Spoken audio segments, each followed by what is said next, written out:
আউটসাইডের noise আসলে আপনাদেরকে বা আপনাকে কতটা ইফেক্ট করে as for example world cup হবে কি হবে না মেন্টাল প্রিপারেশন থাকে? না, মাঠে দেখা হয়েছিল, কংগ্রেস দিয়েছে যেটা নর্মালি সবাই দেয়, বলেছে ভালো ব্যাটিং হচ্ছে, আলহামদুলিল্লাহ। আর ওয়ার্ল্ড কাপের বিষয়টা এটা তো আসলে আমাদের কন্ট্রোলে নাই, যে জিনিসটা কন্ট্রোলে নেই এটা নিয়ে চিন্তা করা মানে আমি পার্সোনালি ফিল করি এটা ওয়েস্ট অফ টাইম। যে যখন আমরা জানবো আমরা রেডি আছি, আমরা সবাই খেলার ভিতরে আছি এবং প্রিপারেশনটাও খুব ভালোভাবে নিচ্ছি, যখন আমরা জানবো আমি মনে করি যে আমরা সবাই রেডি টু প্লে। একটা ব্যাপার যেটা ছিল যে রান করছিলেন না শুরুতে, সেই জায়গা থেকে আপনি এখন টপ রান দিচ্ছেন। দেখেন টি-20 ফরম্যাটটা এমনই যে রেগুলার রান হবে না, রেগুলার রান কেউ করেও না, বা খুব কম রেগুলার রান করে, রেগুলার পারফর্ম করে, তো অন অফ হয়, কিন্তু মেক শিওর করতে হবে যে যখনই সেট হয়ে যাব যেন ইনিংসটা বড় হয় as a top order batsman হিসেবে। মিডল অর্ডারের রোলটা আলাদা থাকে, হয়তো বা মিডল অর্ডার 25-30 15-20 একটা ইম্প্যাক্টফুল ইনিংস খেলে যারা মিডলে খেলে, বাট আমি মনে করি টপ অর্ডার থেকে যারাই যখনই ব্যাটিং করবে টিমের জন্য যতটুকু কন্ট্রিবিউট করা যায়।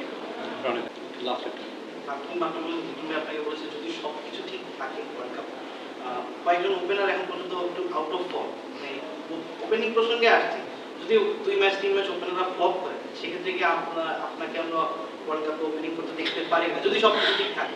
আচ্ছা, আমার কাছে মনে হয় যে আপনারা খুব তাড়াতাড়ি একজনকে অনেক উপরে তোলেন, আবার একজনকে অনেক নিচে খুব তাড়াতাড়ি নামান। তো আমার কাছে আমি রিকোয়েস্ট করব ফ্রম প্লেয়ার সাইড যে আপনারা একটু ধৈর্য নিয়েন।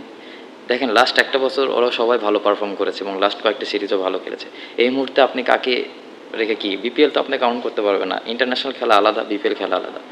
তো দোয়া করেন যেন ভালো করে, সবাই যেন ভালো করে, তাহলে আপনার জন্য ভালো, আমাদের জন্য ভালো, দেশের জন্য ভালো।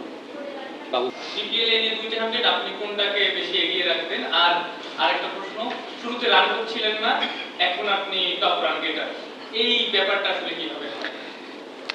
200 দুটাকে এগিয়ে রাখবো আলহামদুলিল্লাহ, কারণ দুটাই ম্যাচ মানে জিতাইতে পেরেছি আলহামদুলিল্লাহ।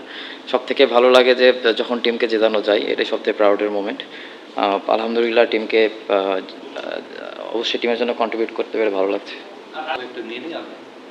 হৃদয়, আপনি আপনার পয়েন্ট অফ ভিউ থেকে বলেন, আপনি being a senior most journalist, আপনাকে খুব বিনয়ের সঙ্গে প্রেস কনফারেন্সে এই ধরনের প্রশ্ন হবে, উত্তরটা আপনি আপনার ক্যাপাবিলিটি দিয়ে কৌশলে দিবেন।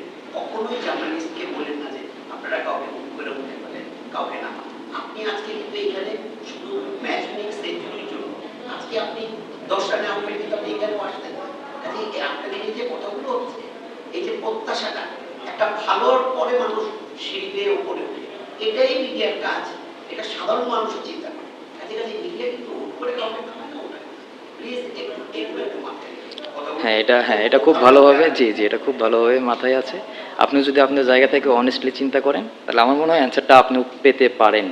আমি বলতেছি না আমি তবে রং হতে পারি, কিন্তু আপনি আপনার জায়গা থেকে চিন্তা করেন যেটা এই মুহূর্তে চলছে, অনেস্টলি বলেছি, আপনি নিজেও চিন্তা করে দেখেন। আর যদি আমার ভুল হয়ে থাকে তাহলে আমি সরি।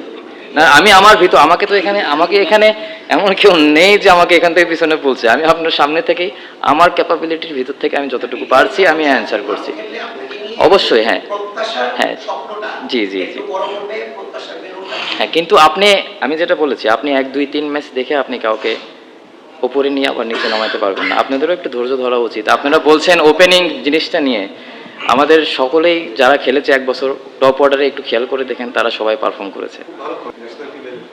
ন্যাশনাল টিম নিয়ে তো কিছু বলতে পারবো না, এটা ন্যাশনাল টিম তো শুধু মানে ওখানে যদি দেখেন অনেক টপ অর্ডার ব্যাটসম্যান আছে এবং তারা লাস্ট 1 বছর ভালো করে এসেছে। তো আমি মনে করি না যে এই জায়গাটা এই মুহূর্তে, এটা আমার চিন্তা ভাবনা, টিম কি চিন্তা করছে জানি না। যারা এতদিন ভালো করে এসেছে তাদের ওপর অবশ্যই বিশ্বাসটা রাখা উচিত এবং আমি চাইবো যে তারাই আমাদের দেশকে ভালোভাবে রিপ্রেজেন্ট করবে আরও সামনের দিকে ইনশাল্লাহ।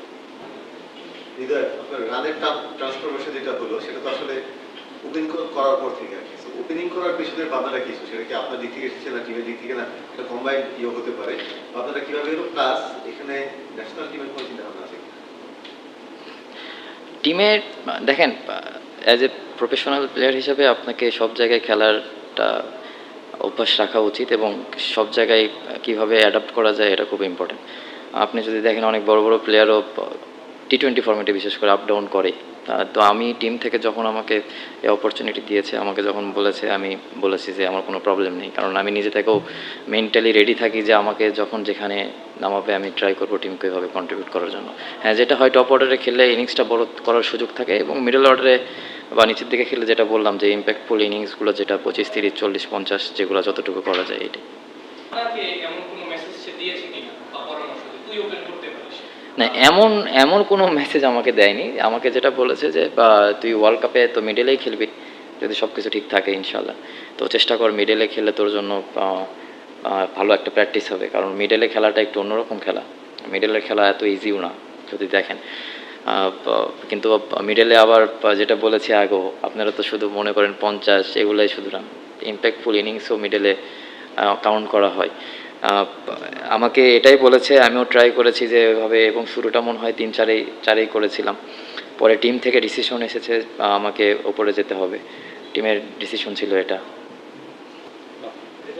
আজকের রাত টেস্টটা একটু বলবেন, মানে 174 রান একটু ট্রিকি ছিল নিশ্চয়ই, আপনারা যখন নামেন তখন টেন ছিল, ওই আপনাদের কোয়ালিফায়ার খেলারও একটা ব্যাপার আছে, সেটা নাম ছিল। না, এইরকম ম্যাচ আমি যেটা বললাম এর আগেও চেস করেছি, যেটা লাস্ট একটা সেঞ্চুরি করেছিলাম, এবং আমার যতটুকু মনে পড়ে কুমিল্লাতে খেলেছিলাম ওই রকম একটা কোয়ালিফায়ারের ম্যাচ এমন ছিল। তো এই রকম ম্যাচে আমার কাছে যেটা মনে হয়েছে যে পাওয়ার প্লেটা খুব বেশি ইম্পর্টেন্ট। তো আমি জাস্ট ফোকাস করেছিলাম যে পাওয়ার প্লেটা কীভাবে ইউটিলাইজ করা যায়। আমার প্ল্যান ছিল পাওয়ার প্লেটা যতটুকু টিমকে সামনের দিকে এগিয়ে নিয়ে যেতে পারি, কারণ পাওয়ার প্লেতে যদি রান হয়ে যায় তাহলে নিচের ব্যাটসম্যানদের জন্য ইজি হয়ে যায়। আবারও সিভিলিয়ার কোশ্চেনই, আপনি যেটা বললেন যে রান নাও করতে পারতেন, বাট ওপেনিং এ আপনার রান ভালোই আসে, সেটা প্রতিটা বিপিএল এ আমরা দেখি। লিটন দাস আপনার ন্যাশনাল টিমের ক্যাপ্টেন, একই সঙ্গে এই জায়গায় ক্যাপ্টেন, আগের ম্যাচগুলোতে ক্যাপ্টেন তিনি করছিলেন না। তার সঙ্গে কি, কিংবা আপনার তার জায়গা থেকে আপনার ব্যাপারে কোনো ছিল কিনা অবজারভেশন যে তুই ওপেন করতে পারিস, বা তুই ওপেন করা উচিত, বা তুই ওপেন করে দেখ? এটা কি ন্যাশনাল টিমে না বিপিএলে? এই বিপিএল না, লিটন ভাই তো সে তো ন্যাশনাল টিমে লাস্ট 1 বছর 3 খেলেছে, তো সে যখন ওপেন করেছে সে নিজে টিমকে জানিয়েছে যে সব ধরনের খেলার খবর পেতে সাবস্ক্রাইব করুন। সঙ্গে থাকুন খেলার পাতার।